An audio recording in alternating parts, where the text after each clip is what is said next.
Before the stage lights, the spray tans, and the roaring crowds, bodybuilding was something entirely different. In the late 19th century, strength was still a sideshow attraction. Men lifting barrels, bending iron, and wrestling in traveling circuses. Then came Sandow, the man many call the father of modern bodybuilding. Sandow sculpted himself into what he considered the perfect physique, inspired by classical Greek and Roman statues. He toured the world, posing in nothing but leopard print trunks, flexing under gaslight, and inviting audiences to marvel at muscle for muscle's sake. It was more art than sport, more theater than competition. By the 1920s and 30s, a small but dedicated culture of physical culturists had formed. Gyms were crude with wooden dumbbells and basic pulley systems, but the idea of training for aesthetics, not just brute force, was taking hold. Charles Atlas capitalized on the craze with his mail-order dynamic tension courses, convincing millions that a better body could mean a better life. These were the years when bodybuilding found its identity. It was no longer about lifting the heaviest object in the room, but about creating a human sculpture that could inspire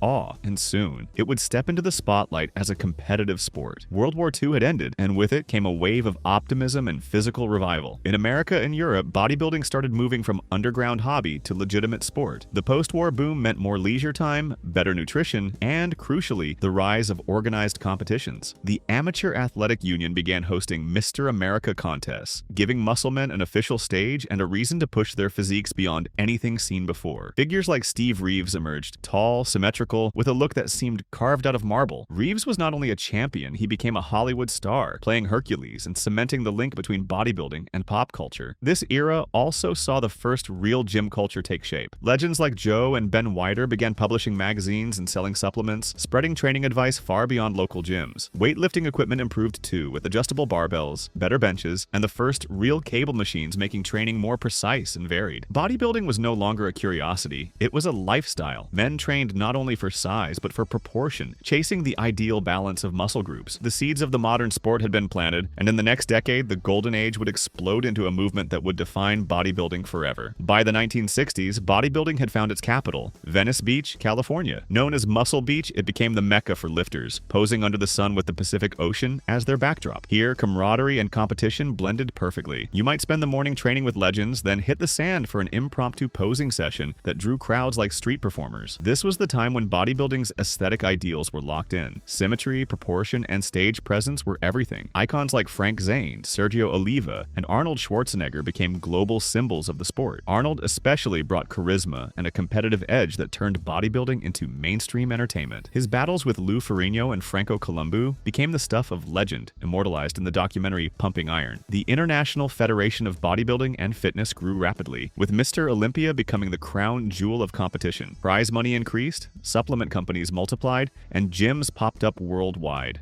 The Weider Brothers magazines dominated the fitness press, setting trends in training and nutrition that millions followed. Overall, the Golden Age peak was about building a culture. The personalities were larger than life, and the sport had never been more appealing to the public. But with fame came the next evolution, a shift toward mass that would change physiques forever. By the 1980s, the rules of the game started to change. The Golden Age focus on proportion and symmetry began giving way to something more extreme: sheer size. Competitors were no longer satisfied with looking like Greek statues, they wanted to look like living tanks. This was the dawn of the mass monster era, and at the forefront was Lee Haney, an 8-time Mr. Olympia who managed to combine massive size with aesthetics. But by the 1990s, Dorian Yates took things to another level entirely. His dense, grainy muscle and unprecedented conditioning redefined the judging standard. To win, you had to be bigger, harder, and more shredded than ever before. Training methods became more brutal, with high-intensity, low-volume routines designed to push muscles to their absolute limit. Nutrition science and supplementation also exploded during this time, giving athletes the tools to support enormous muscle mass while staying competition lean. Crowds loved the freak factor, and magazines splashed images of these giants across their covers. But with the size race came criticism. Many felt the sport had lost the classic lines of the past. Still, the spectacle was undeniable. The mass monsters had cemented their place in bodybuilding history. If the 1990s created the blueprint for the mass monster, the late 1990s and early 2000s saw it perfected, and Ronnie Coleman was the man holding the pen. When he stepped on stage at the 1998 Mr. Olympia, few expected the quiet Texan to overthrow Flex Wheeler. But Ronnie's combination of freakish size, razor-sharp conditioning, and shocking stage presence made it clear a new king had arrived. Over the next 8 years, Coleman dominated bodybuilding like no one before him. We are talking about a man competing at nearly 300 pounds on stage, with striations running across every muscle group, all while hitting lifts in the gym that most powerlifters would never attempt. His insane training footage, like repping 800 pounds on squats and deadlifts, became legendary. Ronnie's era pushed the boundaries of what was physically possible. Fans came to Olympia expecting to be shocked, and Coleman delivered every single time, forcing his rivals to chase an almost unreachable standard. By the time he tied Lee Haney's record of 8 Mr. Olympia titles in 2005, Ronnie Coleman was a living myth in the sport, representing the absolute peak of size, strength, and conditioning combined. But in 2006, a new contender rose, ending the reign and signaling a shift in the sport. For years, Jay Cutler had been the perennial runner-up, always standing just behind Ronnie Coleman in the Olympia lineup. But in 2006, the tide finally turned. Ronnie's physique showed signs of wear from years at the very top, and Jay came in with a package that was bigger, fuller, and sharper than ever before. The upset was complete,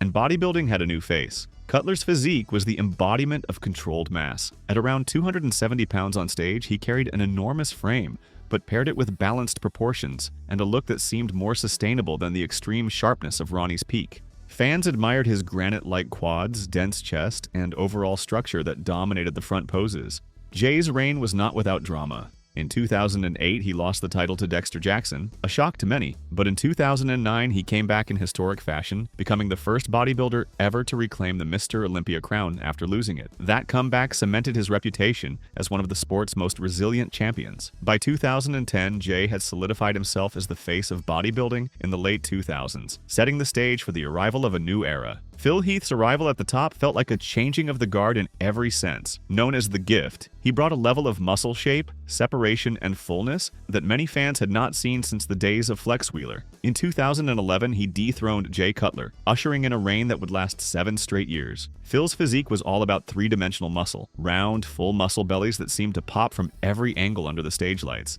His arms in particular became the stuff of legend, with biceps and triceps so perfectly balanced they looked sculpted rather than grown. But it was not just size. Phil combined razor-sharp conditioning with symmetry that judges could not ignore. His dominance, however, did not come without criticism. As the years went on, some fans felt his midsection control slipped, especially during the later part of his reign. Still, when it came to head-to-toe muscularity and stage presence, Phil was almost untouchable in his prime. By 2017, the cracks in his armor began to show. The stage was set for a new type of champion, one who would bring a different blend of proportions and flow to the Olympia stage. 2018 marked one of the most surprising upsets in Olympia history. Sean Roden, known for his classic lines and aesthetic proportions, stepped on stage and outshined Phil Heath, who was going for his 8th consecutive title. Roden's presentation harkened back to the golden days: a smaller waist, flowing muscle lines, and a focus on shape over sheer mass. His victory signaled a shift in what the judges were rewarding, but his time at the top was short-lived. In 2019, legal issues prevented Roden from competing, leaving the field wide open. Brandon Curry seized the opportunity, arriving in Las Vegas with the best package of his career. Curry brought a mix of size, symmetry, and aesthetics that bridged the gap between mass monsters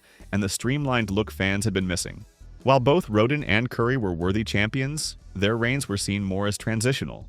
They were not long-term rulers like Lee Haney or Phil Heath, but they kept the Olympia crown in flux, which made the sport unpredictable and exciting. That unpredictability set the stage for one of the most talked about comebacks in bodybuilding history, and it came from a man who had already cemented himself as a legend. When Mamadou Big Ramy Elsbier walked on stage at the 2020 Olympia, it was like watching a living skyscraper. At 5 feet 10 inches and over 290 pounds in competition shape, his sheer presence dwarfed everyone around him. But this was not the same Ramy fans had seen in previous years. Under coach Chad Nichols, he finally nailed his conditioning.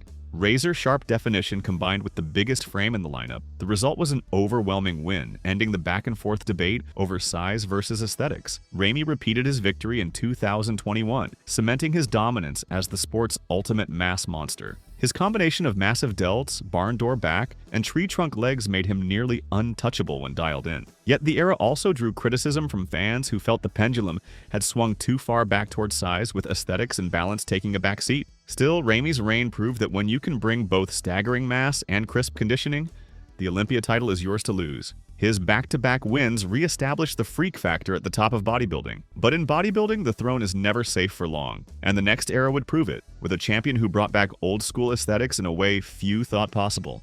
By 2022, the conversation in bodybuilding was shifting. Fans were growing tired of massive physiques that sacrificed flow and symmetry. They wanted a champion who could combine the conditioning of the 1990s with the size needed to stand among modern giants. That is when Hedi Choopan stepped into the spotlight. Known as the Persian Wolf, Hadi had been a threat for years, placing high despite limited travel opportunities due to visa issues. When he finally made it to the Olympia stage in peak form, it was clear something special was about to happen. At under 5 feet 7 inches, Hadi brought dense muscle, paper-thin skin, and a level of conditioning that made every striation pop under the lights.